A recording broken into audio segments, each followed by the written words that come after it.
Welcome to the My Brother's Keeper television show, where we ignite a spirit of excellence through mentoring, modeling, and multiplying. I'm thrilled to have you join us on this Tony the Tiger Terrific Tuesday. It's simply great. But before we dive into today's empowering content, here are a few quick housekeeping rules. If you'd like to join the conversation, our call-in number is 301-429-9247. That number again is 301-429-WBGR. Also, don't forget to like and share this broadcast with your network. And for even more inspiring content, head on over to our My Brother's Keeper YouTube channel, where you can like and subscribe to stay updated on all of our latest episodes. Okay, My Brother's Keeper, let's make today's show one to remember. Okay, we do know that vote.org, we have 188 days until voting November the 5th, and you can obtain where you're to vote and much of the laws on voting, early voting, absentee voting on vote.org.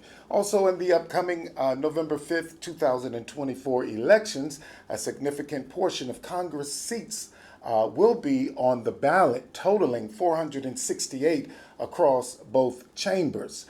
This includes the election for approximately 1/3 of the Senate. That's about 35 seats available, and all of the 435 seats in the House of Representatives that will be up for re-election. And some of the other concerns during the election would be criminal justice reform and healthcare access and equity.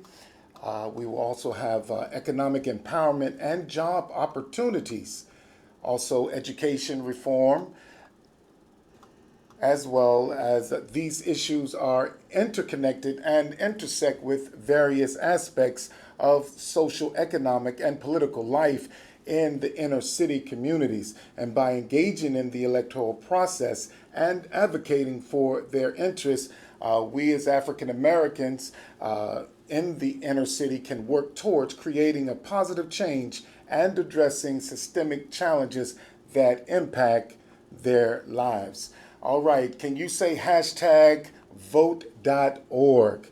And also, I do want to encourage our returning citizens that you are also able to vote. Just make sure you go to vote.org because many, I believe it is New Hampshire and Vermont, where the inmates still are able to vote while incarcerated. So I encourage you to please go to vote.org to see the regulations governing your particular state.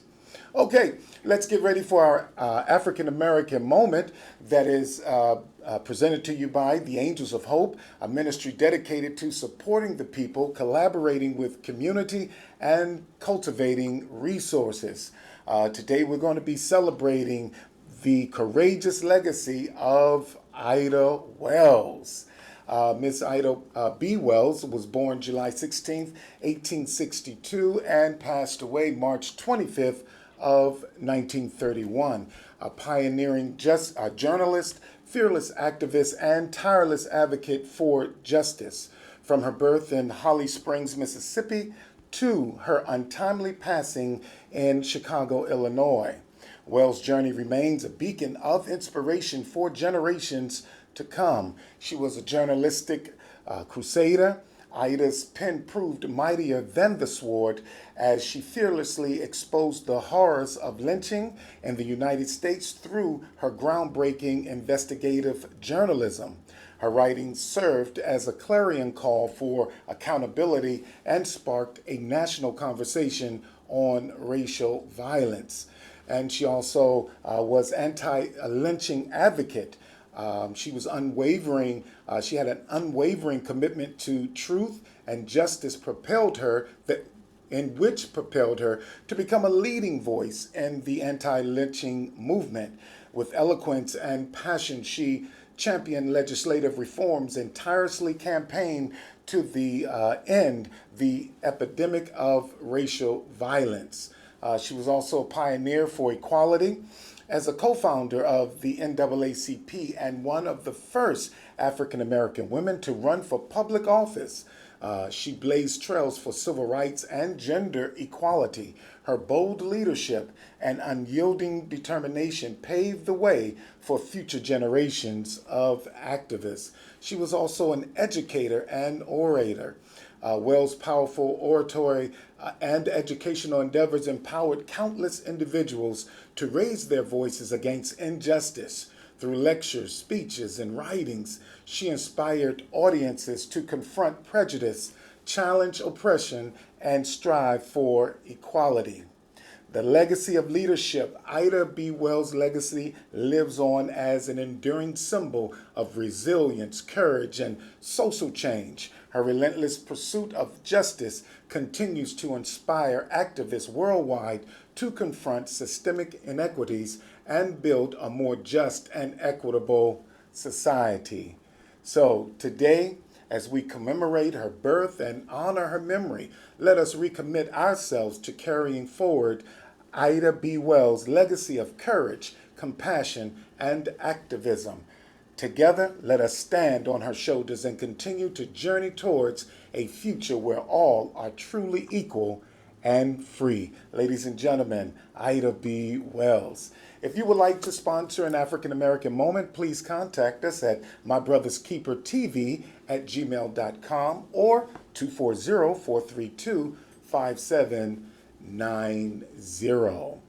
Okay, ladies and gentlemen, we're getting ready to introduce our special guest for today. And we are honored to welcome a true champion in the fight against one of the most critical issues of our time, human trafficking. Tonight, Ms. Brandi Bynum, the acting unit chief for the U.S. Department of Homeland Security's Center for Countering Human Trafficking, join us. In her pivotal role at the Strategic Communications Unit, Ms. Bynum dedicates her vast experience and unwavering commitment to eradicate human trafficking, protect the vulnerable, and prosecute those who prey on them. She brings with her invaluable insights, hard-earned experiences, and effective strategies that are crucial in the battle against a crime that invisibly weaves through our communities, affecting lives nationwide. Ms. Bynum's leadership not only inspires action, but also drives change, mobilizing resources and raising public awareness to both prevent human trafficking and ensure justice for its victims. This evening, she will share how each of us can step up to make a significant impact and become a steadfast advocate for change. Whether you are new to this cause or looking to deepen your involvement, prepare to be enlightened and empowered by her compelling narrative and invaluable guidance. So, ladies and gentlemen, after this brief commercial, the person that will be coming is Miss Brandi Bynum after this commercial break.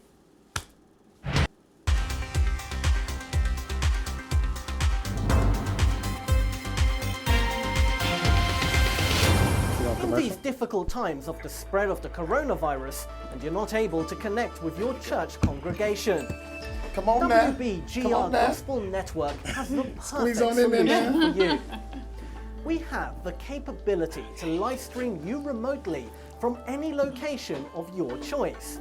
Your members and thousands around the world will be able to see and hear your message, donate to your ministry, and now know that your ministry exists. Let us connect you to the world. WBGR Network. Where you go, we follow. Contact us today. Well, we can interact definitely. Okay. And you can give me your beautiful smile. And then you can go back and, because definitely I'll be watching and looking at you and engaging the camera as well. Okay. Sports is what we do. It's the fast track at peak speed, moving across the ice, blockers, hitters, B-team, beatdowns, and knockouts, double headers, playoffs, touchdowns, smackdowns, on the mat or on the track. 30 seconds. The spirit of a champion. Producer said 30 The seconds. triple-double. Make that double front flip. This is what we do. 15 seconds.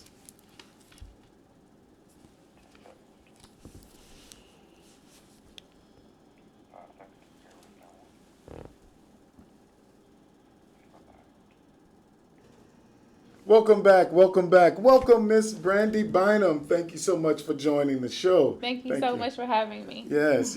To start us off and jumping right into it, can you describe your role at the DHS Center for Countering Human Trafficking and what a typical day looks like for you? Yes, of course. So I have the honor and pleasure of serving as the acting unit chief for strategic communications at the Department of Homeland Security's Center for Countering Human Trafficking. It's always a mouthful, which is why the government always uses so many acronyms. Okay. But that's a fancy title to say that I get to lead two amazing teams, the Blue Campaign, which is a national public awareness campaign designed to combat human trafficking, and a brand new partnership and engagement section. And our job really is to cultivate the best message to the right people about the correct information when it comes to combating human trafficking, especially because there's so many myths out there about it, and the media is spurring different myths and disinformation.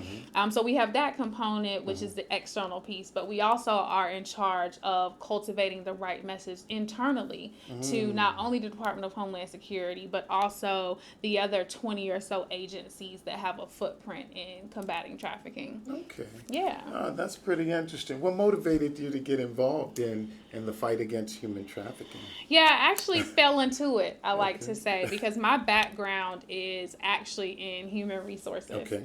I went to school and majored in business management with a concentration in human resources. And after 7 years was like, this is no longer for me.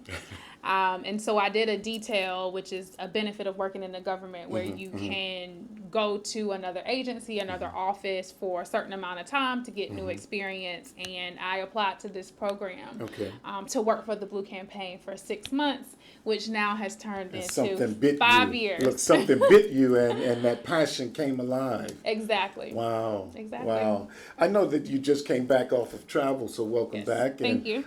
Back home, and safely back home as well.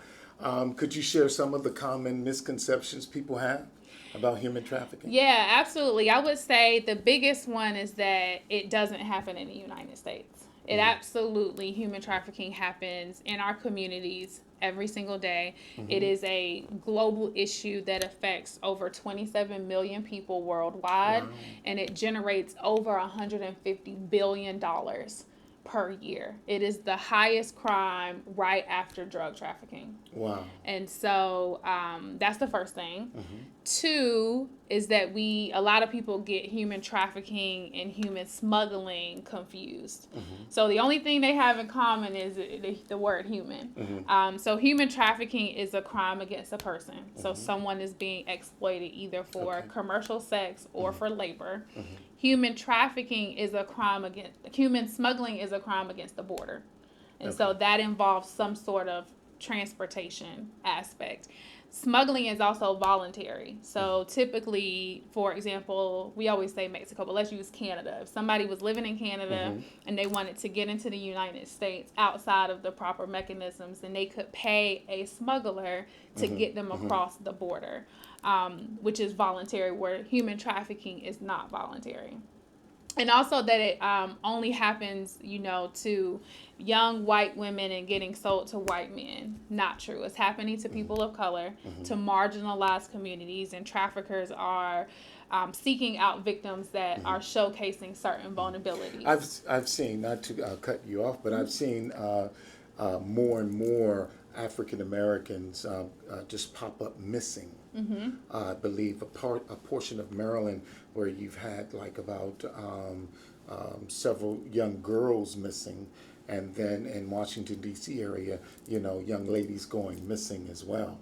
Yeah, and that could be a result of human trafficking. It could be kidnapping. They could be getting kicked out of their homes, because we sometimes classify missing people as runaways, and that's not always the case. Sometimes they are running away, but what we've seen with a lot of young people is they're getting kicked out their homes. Then we cannot classify them as runaways, and then in that, with not having a stable home or trusted adults, then they automatically become vulnerable and are targets for traffickers, or just adults that just mean them harm.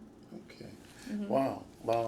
How does human trafficking affect our local communities, and what are some of the signs that someone can that we know that they could be the victim, as you were alluding to?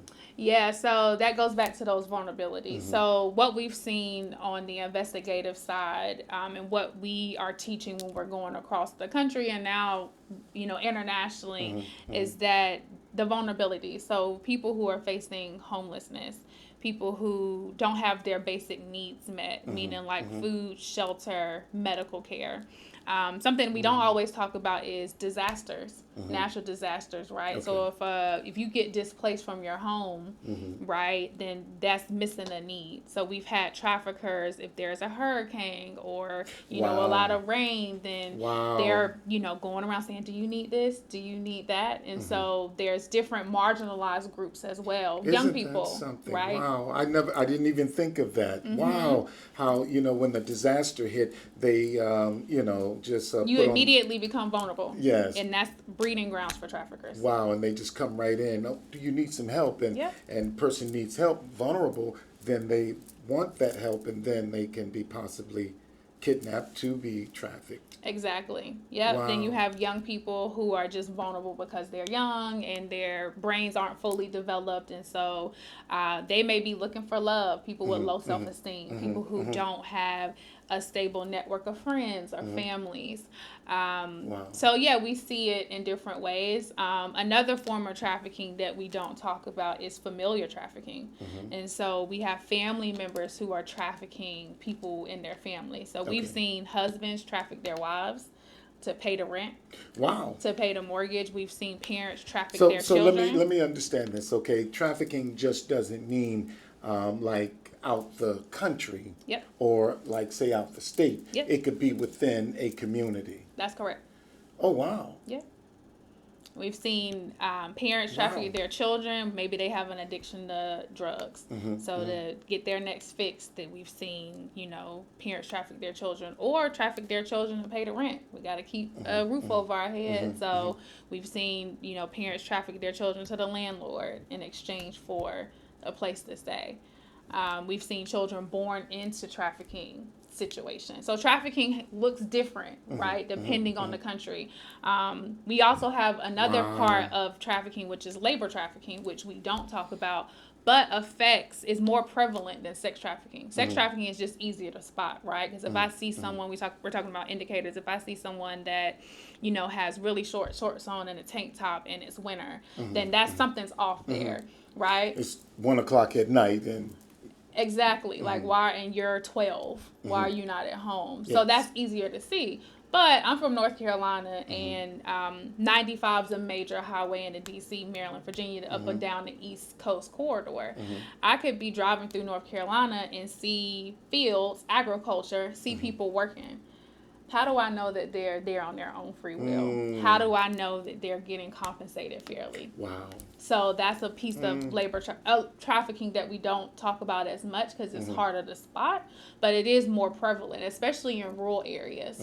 So I just got back from the Middle East, and the department was doing training in Abu Dhabi and Qatar, and they have a lot of labor trafficking. Okay. It looks different though than in the United States, right? Where the Middle East was recruiting people from Africa, people from the Philistines, and having them pay these recruitment fees to come work in service jobs.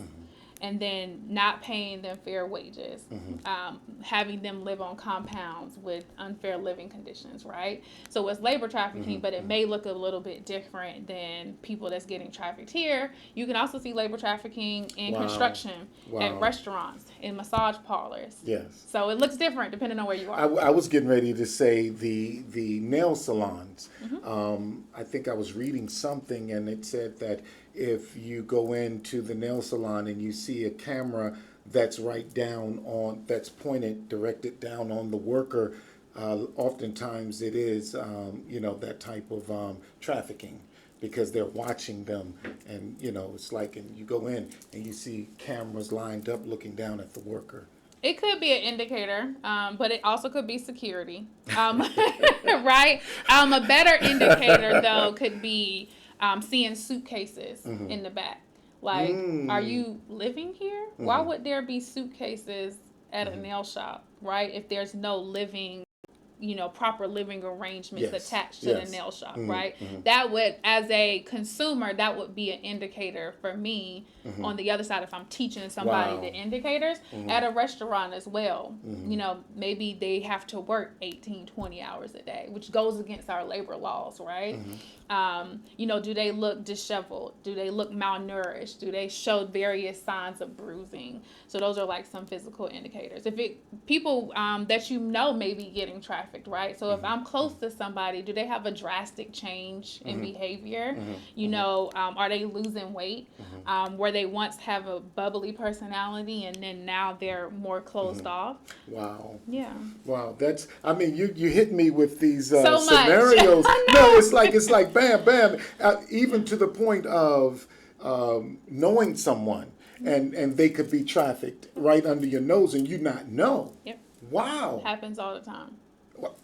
Wow. And so once you find that out, what happens? Yeah, so if you recognize some of the indicators that we're talking about now, which is based off the scenario, we have a couple of tip lines. I don't have the numbers on me, but we encourage you to call the National Human Trafficking Hotline. Their hotline is available 24/7, and they also have hotline advocates that can respond to you in over 200 languages. The great thing I love about that hotline is that you can report anonymously, because a lot of times people don't report out of fear or retribution if it's not really trafficking, but we'd rather you report than not, especially if you've taken one of our trainings or just from this conversation and you're like, man, something just doesn't feel right. Yes. We also have another tip line at the Department of Homeland Security if someone wants to report directly to federal law enforcement. Yeah, but we're going to get those numbers up and running, and definitely put them in the comment section. But this is some powerful information, because again, it could be going on right under our nose and we don't even know if we're not aware. That's correct. So you do offer civilian training? Yes. So one great thing about the center is we had legislation passed in 2021 through the Countering Human Trafficking Act, and that gave us federal funding to build this center that's housed at the Department of Homeland Security. We have a training and outreach team, and then we have my team, and our folks go out across the country, if budget allows, to do in-person training, but we can do virtual training via Zoom, WebEx, Microsoft Teams, Skype, whatever you have, absolutely free, to give you a human trafficking awareness training to talk about the campaign. We offer free resources.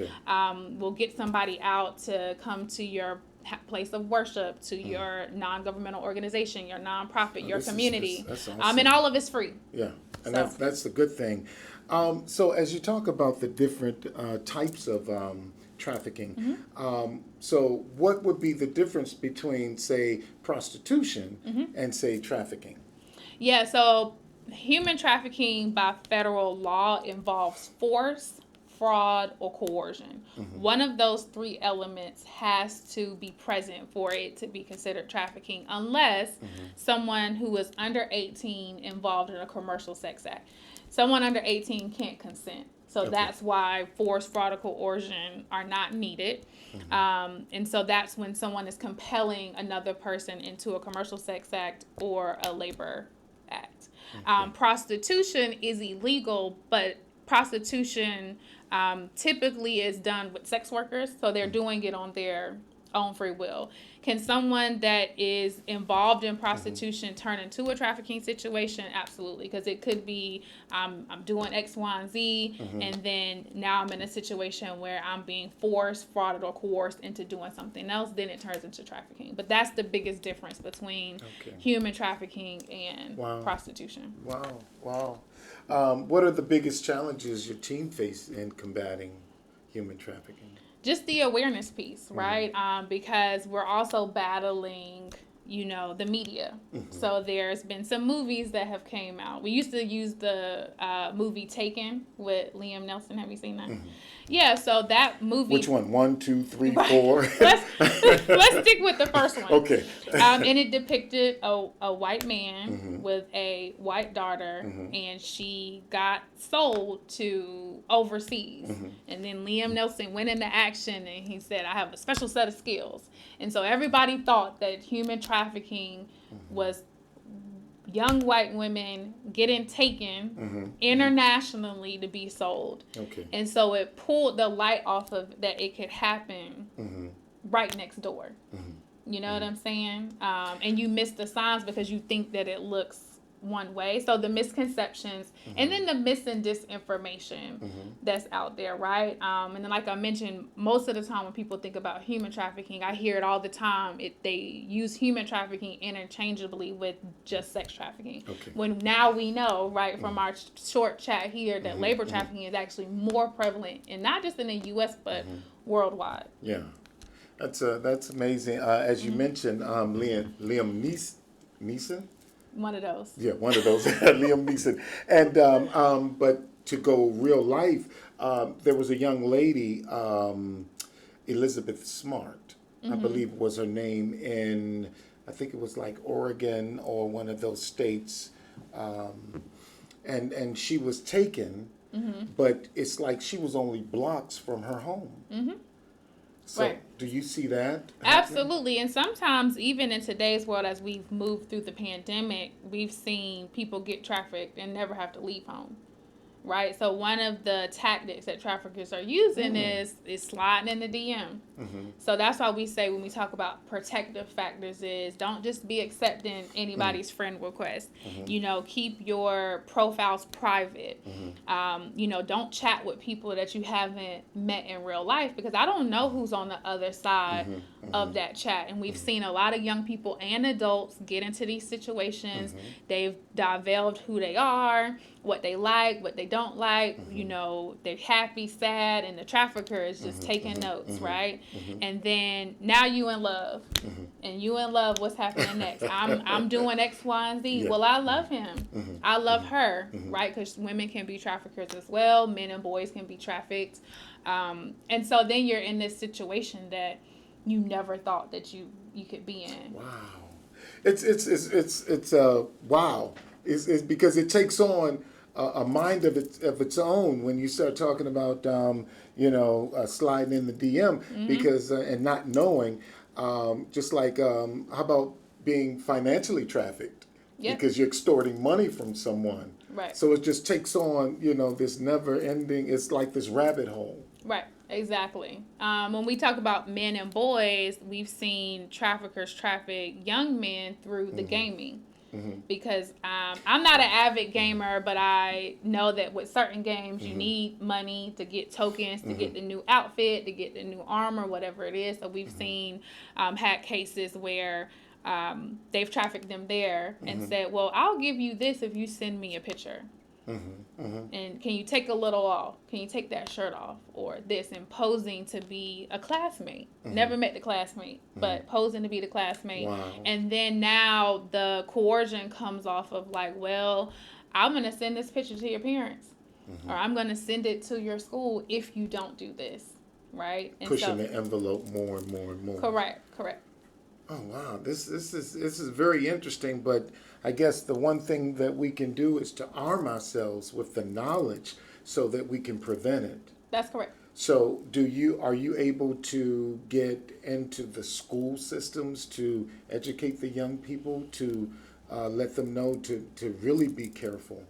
Yeah, so we do have a lot of resources for young people. We have animated videos. So we have a 4-part series called Mia. That's a project that I actually worked on featuring a young, I call her tween of color. And hers is a sex trafficking scenario where we have her on social media, low self-esteem, and the trafficker slides in and says, you're beautiful. And then they become boyfriend and girlfriend, and then he's trafficking her through a hotel. We also have a new one, our Carter series, that features a young male that's getting trafficked through the gaming situation I just told you about. We also have a really amazing toolkit called How to Talk to Youth About Human Trafficking. So what that's going to do is going to arm trusted adults with the tools and resources necessary to have that conversation. I don't have any kids, but I do have 5 godchildren. And it can be tough to talk to them about anything, much less human trafficking. But if we're not talking to our kids about it, the traffickers are banking on that. They won't realize the signs and realize what's happening to them. But back to your questions about the schools. So that's really the Department of Education's lane. And they are one of the 18 agencies that have a footprint in trafficking. So if we're called out to a school, we will. But right now, our primary focus is working with adults that work with youth, kind of like a train-the-trainer, right? So we've done presentations in Baltimore at the library, had 200 middle schoolers.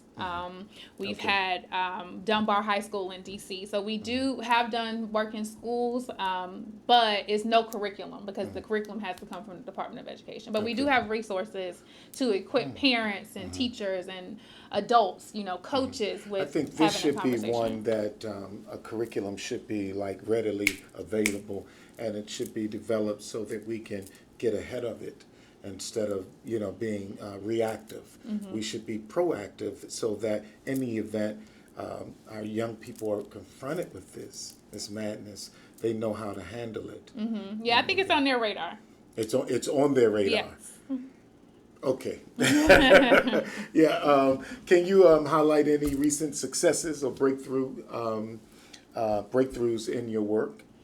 Yeah. Where do I start? We can talk about closed cases. So our New Jersey and Chicago office was involved in the R. Kelly case. So that went federal. Part of his charges were on being convicted of sex trafficking.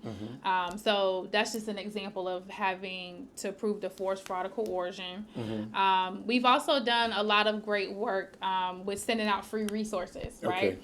So I mentioned the Blue Campaign. We offer indicator cards, pamphlets, training. So last year in 2023, we sent out over 2 million pieces of free awareness materials across the country. We conducted over 196 trainings, training over 200,000 people. So we've seen a lot of increase in growth with the trainings and the free resources, but also in our digital advertising, because we have different target audiences that we're trying to reach to help raise awareness, and we do that through social media. We do that through paid and organic advertising, out of home, so like billboards, sidewalk decals. And then most recently, our partnerships, because we can't do it alone. So we just recently announced a partnership with Lyft. So we're partnering with their driver education program to provide their drivers across the country with really innovative training on how to recognize and report. Along with Uber? So we haven't signed on with Uber yet. Lyft was our first rideshare company, but the goal is to reach out to more organizations to help equip them with the tools and resources that they need. And what's that? Metro and the subway systems and things like that. So, and when you talk about the decals, it's like my brain is starting to work and looking at avenues where this information can be posted so that, our young people, if they are not able to be in a teaching setting, they can still, as they're going to and fro places, they're able to recognize. That's correct. That's a hard job. I mean, is it hard? When do you get that relaxed time? Yeah, so one thing I instituted for the team is mandatory therapy. So once a month, we partnered with the George Washington Art Therapy School because their interns need hours.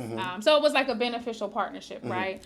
So we go once a month to do that, to make sure that we're decompressing and processing our feelings and our thoughts and protecting our well-being and being trauma-centric, because we don't work with victims of trafficking, but we do work on the other side of their recovery when they become survivors, to make sure that our materials are relative and thoughtful and intentional and diverse. And so we hear stories all the time. So to protect our mental and emotional. Also, I mentioned before we hopped on air that I'm going on vacation tomorrow. So that's important, is to get away and leave the work phone and the work devices at home and to fill my cup up. And then being a believer, right? That's important to my walk with Christ in the work that I do, because you can kind of lose faith, I think, when you see and talk to people talk about the worst thing that's ever happened to them over and over and over again. So that's been important. So for me, it's recharging and making sure I'm resting and have a good support network with me. When you're going, and it's like you're just exhausting everything. Right. And you start moving with fumes. And then all of a sudden you start snapping and you're angry and you look and you're like, why am I so angry? Yeah. And then you reflect and you didn't have that downtime to decompress and debrief and to and have that therapy, that moment to just release. Exactly. That's a hard piece there. What's the lifespan of the job of what you do? That's interesting. I don't know the answer to that. Only because on the public awareness side, the campaign has been around since 2010, but we didn't get our legislation passed until 2017. So the people that are currently on the team have been with the team the longest. And so I've been, myself and someone on my team have been on the team since 2018. Okay. And we're still cracking at it. So who knows? Now on the investigative side, those agents rotate in and out to different groups, because it's only so much somebody can take, especially if they're working in child exploitation and human trafficking. So they may rotate out to another group every few years. But then you also have those people that, somehow, some way sticks with it because the passion is there and the dedication is there, and they push through that kind of stuff. But we also have employee assistance programs through the department that helps those people who work in those types of fields. Well, I was just thinking about how you mentioned what you went to school for, and it was like, man, enough of this. And then you went on detail and you discovered a love for the work you're doing now. Yes. And so now that you're in the work you're doing now, at what point do you get to say, enough of this? Because again, it's only, some people do jobs for 30 years, but this right here takes its toll emotionally, mentally, the things that we don't get to see. We see the exterior effect of what is taking place interior, but how do you gauge that? I mean, I know you said that you haven't gotten an answer to that, but maybe you can implement that. Yeah, I think it's a personal decision, right? Because we have victim assistance specialists who work in a division at the department who have been, previous social workers and who accompany the agents on the cases, who have been doing it for 20 years, right? And their motivation stems from helping people. Like that was their calling. And so for me, I have no end in sight right now, because I can see the tangible results of my work. And so it's not only a passion, but I know that I'm making a difference. And for me, one of the reasons I left human resources was because it's a thankless job, like so many other fields, right? I didn't feel appreciated. Go ahead, say it again. And so it was like, well, I knew if I was going to get up every single day and do something, that I wanted it to, one, be impactful. And I have not found something else outside of what I'm doing that has been more impactful to me.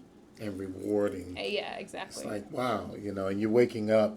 I could just about imagine, I know what it feels like to wake up and be like, oh, I got to go in there again. Yep. As opposed to when your feet hit the ground, it's like, boom, I'm ready for it. You're waking up, walking in your purpose. Yes. And so I have not, in 5 years, I haven't woken up and been like, oh, I got to go to work. Now, do I need a vacation? Yeah. Yes. But that's because you don't want to get burnt out, right? My body tells me when it's like, Brandi, it's time to take a break, right? And so I listen, and then I'm going to come back next week, and I'm going to hit the ground running again. Okay. But I'm going to be ready, and it's something I look forward to. Okay.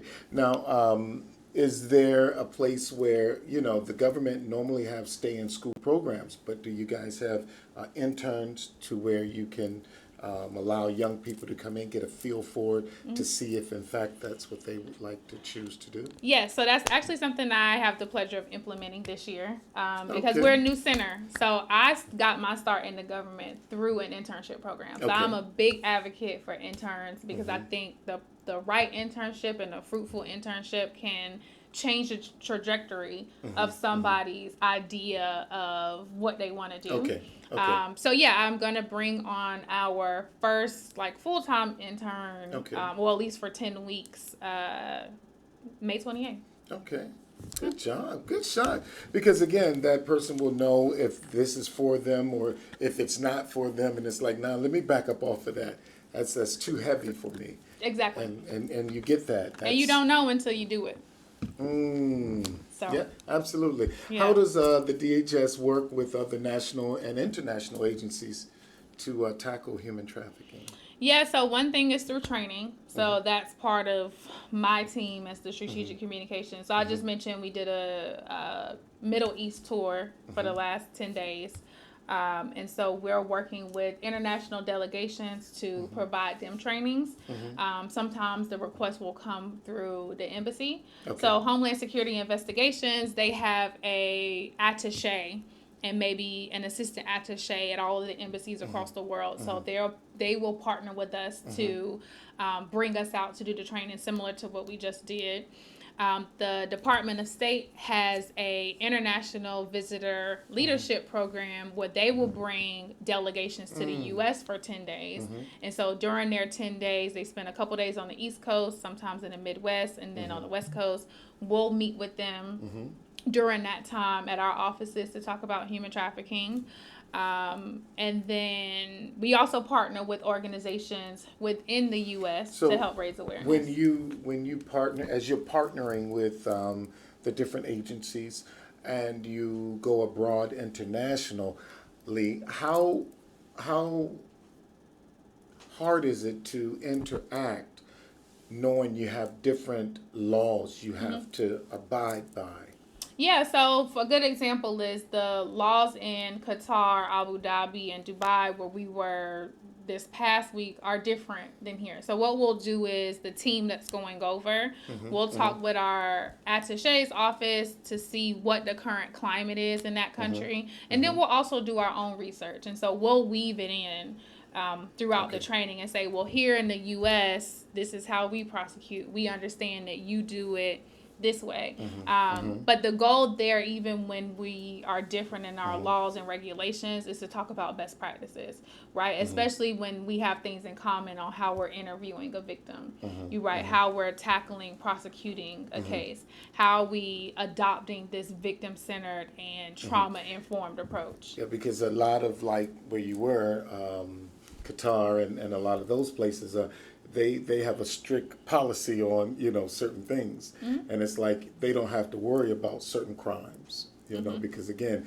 they like chopping stuff off. And so, oh, yeah. so it's like, I'm not going to do it anymore. And it's like, I know you're not, because you don't have, but I can see the policies and the best practices.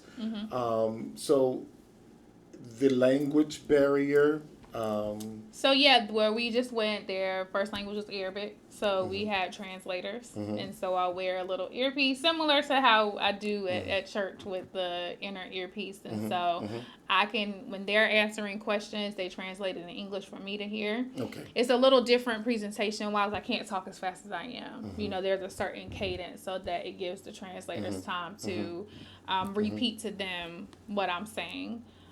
Which is just a different presentation style. Okay. So yeah, we've been able to execute the same trainings that we do in the U.S. overseas multiple times. How was the dress? You find the transition with the dress code? Still business casual, business professional. Now the Qataris were in their not uniform, but their traditional dress, right? They had their headscarves and long sleeves. Everybody was in white. But I didn't have to conform. Of course, I'm going to dress like I would here at a professional meeting, whether it's a blazer. I wore a long dress with long sleeves. So, okay. Yep. And we talk about that before we go. So we're properly dressed and being respectful of the culture that we're walking into. Absolutely. Yep. Wow, this is a really informative, and I thank you so much. What role can ordinary citizens or ordinary people play in helping to counter human trafficking? Yeah, get educated. I'm hoping that you've learned a little bit today in our short time together. But the main thing and what we believe at the campaign is that people need to know what exactly human trafficking is. So we talked about that today. It's the use of force, fraud, or coercion to compel someone into a commercial sex act or a labor trafficking act. Know what the indicators are and then how to properly report. And then if you're an adult, become a trusted adult, meaning that educate yourself so that you know what it looks like, how to properly report, and how to protect the other people in your life. Yeah, and just knowing those indicators, as you said, those indicators to see if you're malnourished or, something, the depression, things of that. So I think that is very powerful to know, just being able to know and put your hand on certain aspects of a person's norm that's around you. Wow. I believe that before I do get off here, I will get the information, and I will be putting information online so that we are able to reach out to certain organizations that that may be necessary. Are there any preventive measures that communities can take to protect vulnerable populations from traffickers? Yeah, so outside of the education piece, what we're seeing is that a lot of the housing for victims of human trafficking need volunteers. So there's different ways to get involved in the fight, right? So if you're not law enforcement, we do not want you to interact on a possible human trafficking situation. The first thing you need to do, if you or somebody else is in immediate danger, call 911. If there's no immediate danger, we talked about the 2 tip lines, the National Human Trafficking Tip Line and the Department of Homeland Security's tip line. But the other thing is volunteering, donating. There's a bunch of non-governmental organizations that provide different services to victims of human trafficking. And remember, their vulnerabilities are coming from their basic needs not being met. So volunteering at a shelter for human trafficking victims may not be your thing, right? But they need supplies. Especially when you're talking about women's shelters and even men's shelters. So clothes, toiletries, those are things that cost those nonprofits and those non-organizations money. So donating, and then like I said, bringing us out to provide the free training, because that's something that we do as a part of our everyday activities. Well, how can someone get in touch with you to do that? Yeah, so just email us at bluecampaign@hsi.dhs.gov. And we will put that in the chat box as well. Yes, and then visit our website, which is www.dhs.gov/bluecampaign, and it has all sorts of information on there and how to order free resources and just get more information on human trafficking. I think that's something that we all should be heavily involved in, because it's like it's not all of a sudden. It just seem like or appear that it's a moment that certain things you become aware to, and it's like when your eyes are open to something, and it's like, wow, there's a certain amount of young people going missing over here, people going missing over there, and that's just a change in behavior, right? Because we talked about you don't have to go anywhere to be trafficked. So just be mindful and more aware, right, of what's going on around you. Pay attention to the people in your life, right? When we talk about young people or college students, are people showing up with a new iPhone every other day, or new jewelry, or new makeup? It doesn't always mean when exchange exchange for something of value isn't always money. Yeah. It can be anything of value that's important to me. So if I'm 12, why do I have 2 phones? Or why do I have a Gucci purse? Where I get that from? And the Jordans. You know what I'm saying? Like, those are different things that, you know, are off, but we may just look over. They're getting it from somewhere. Now, what did it cost them? Right? And so, like I said, just being more observant about what's happening. If I'm in line at a bank, I know everybody don't go into the bank sometimes. Sometimes I have to go in the bank and I'm standing behind somebody. Let's say there's 2 people in front of me, one older, one younger. And the younger person doesn't have control of their money or their ID. Why does this person have your license as another adult, right? So one of the things is we've seen traffickers take possession of the passport, of the ID, of the money as a means of control over that victim. That's an indicator that I can physically see. And I'm like, well, dang, that doesn't really look right, you know? Or if somebody's talking to somebody a certain kind of way. Or if I'm talking to you and you not giving me eye contact and you looking to another person to speak for you. You're an adult, right? Does there seem like there's some type of control in that situation? Especially if it's not that custom, you know. That Correct. Custom. Yeah. I think you just came from somewhere where, you know, the men speak for the women and stuff. So, but that would be the norm, but out of the norm here. Yeah, definitely. Yeah, you know, just being able to just discern and just be like, why don't you have your ID? You know, and, you know, this adult probably be 40, 45, and then the young person might be in their 20s, and they don't have their, you know. Yeah. So we have like a scenario for airlines, because that's part of one of the industries that we work with. Wow. And the ticket agent is verifying the tickets of the people that are traveling. And the man is speaking on behalf of this young woman, and she doesn't even know where she's going. You traveling somewhere and you don't know where you're going? And we have a survivor leader in our network, and that was her story. She had, her trafficker bought her a ticket to traffic her across state lines. Wow. She thought she was going to New York, and she was going to Florida. And the ticket agent was like, no, you're going to Florida. Well, I thought I was going to New York. Why don't you know where you're going? That's an indicator for that ticket agent, if she had been properly trained, would have put up the antennas and like, what's happening, right? So that's part of our job, is to do those trainings and to pick out those unique indicators on what this person or this industry may see, because what you may see in hospitality is going to be different than what you see in aviation. What you see in construction is going to be different than what you see at a casino. Different trafficking concepts. Correct. Definitely. So if, say, I am a ticket, I'm at the ticket counter and I'm assisting and I see that, who would I call? One of the tip lines. One of the tip lines. And typically with industries, we're working with different industries on protocols. So they have a point person within the department to call. So with aviation, there's a mechanism in place for them to report the tip. So it goes straight to law enforcement. That's good. That's good. Wow. Yeah.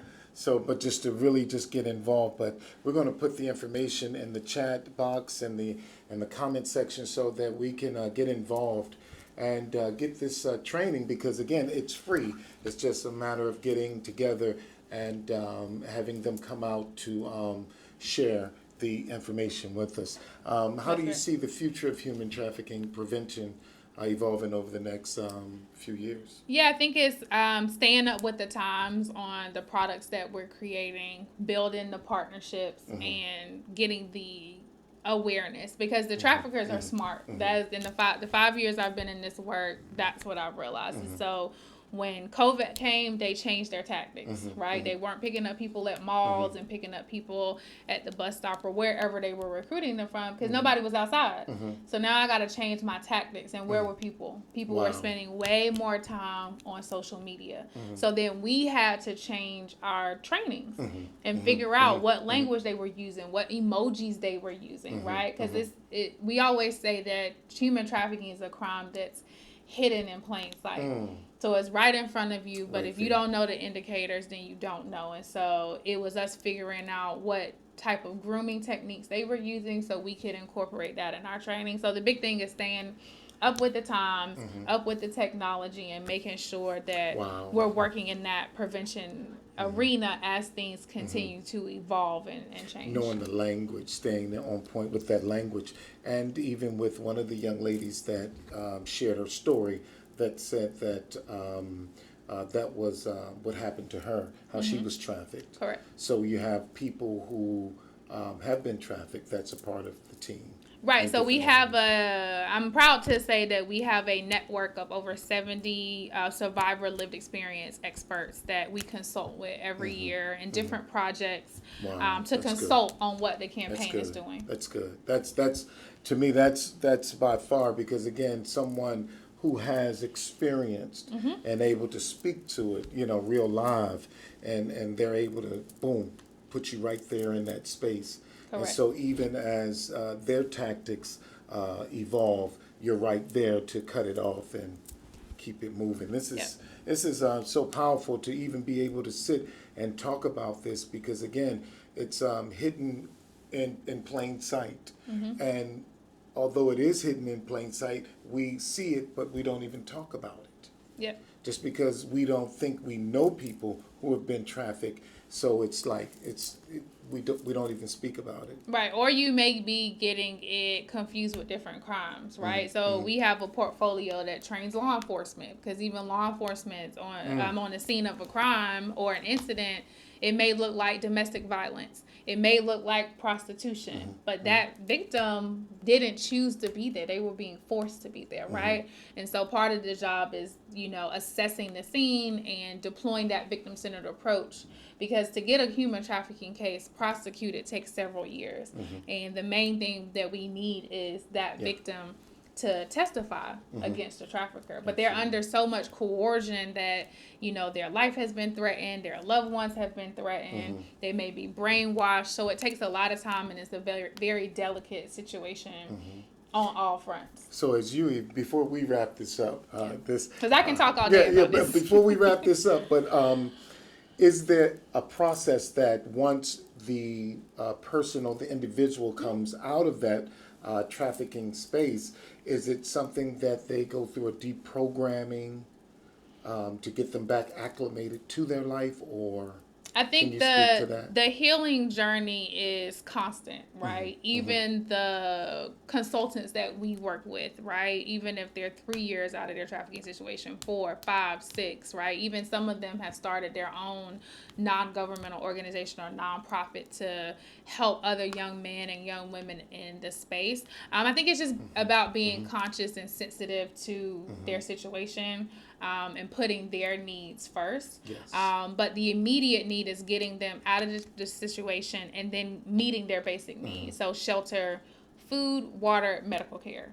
First 4 things off bat when our agents and our victim assistance specialists are on scene. And then it's let's interview to talk about what happened, how'd you get here, who did this to you. But making someone feel safe is first, and then the healing journey continues. And so I've been a part of several working groups and working with Polaris, who operates the National Human Trafficking Hotline, on what does that look like after they get out of their situation. Because a lot of times they may have a criminal background. So we're like, okay, well, you're out of your trafficking situation, go get a job. Well, I can't because I have a felony or have a misdemeanor as a result of my trafficking situation, right? So it's working with legislators to say, hey, how can we get this person's record clean if they were forced to do this as a part of their trafficking situation, right? Because all survivors that are out of their situation are not thriving. There's a report that I was just looking at that showed that some survivors are only making $25,000. How are you living, right? You're out of your situation, but you're still not able to make a living. And so I think that's an ongoing conversation on how the government can properly respond to that, especially because if we wanted to hire a survivor on staff and not just as a consultant, well, you need a background check. And a lot of survivors won't pass the background check out of no fault of their own, right? So having those conversations with the legislators, the people in Congress, and saying, hey, what can we do to not just do the prevention work, but how are we helping these individuals that were involved in this situation? Yes, very interesting. what message would you like to leave with our viewers about how they can become advocates for change in their own communities? Yeah. So outside of education, that I said is free, visit our website, dhs.gov/blue campaign. Order some posters. Put them up in the community centers. Put them up in your neighborhood. Put them up on the bulletin board. Because at minimum, what it's going to do is going to help raise awareness right where you are that this is what human trafficking is. This is what it looks like. And if you suspect a case or a possible situation, this is the number. So the call to action is always the call to hotline number. But those posters and stuff are free. We ship them to you for free. You can order them for free. Let's call them. Let's contact them. Let's get those posters. Let's get those posters out in the community centers, in the community, in the library, and hey, put them on the buses. Let's put them everywhere. Put them at the subway stations. Let's get them out in our community, because awareness and the knowledge, and not only the knowledge, but what we do with once we receive the knowledge, that is what's going to empower us. Go ahead. That was it. Oh, That's all I got. Okay. Thank you so much, ladies and gentlemen. As our time together ends, I want to extend my heartfelt gratitude for you joining us on this day. Miss Brandi, thank you so much. Thank you so much. Remember, the journey to greatness is not a solo endeavor, but one shared with those who uplift and inspire us. Surround yourself with people whose eyes light up when they see you, and remember that progress is often achieved through steady perseverance. So let me leave you with this powerful reminder. The top of one mountain is the bottom of the next. So keep climbing. Tune in next week for another electrifying episode of My Brother's Keeper every Tuesday night at 7 p.m. on WBGR TV. I'm Pastor Mike Green. Have a winning week. Good night.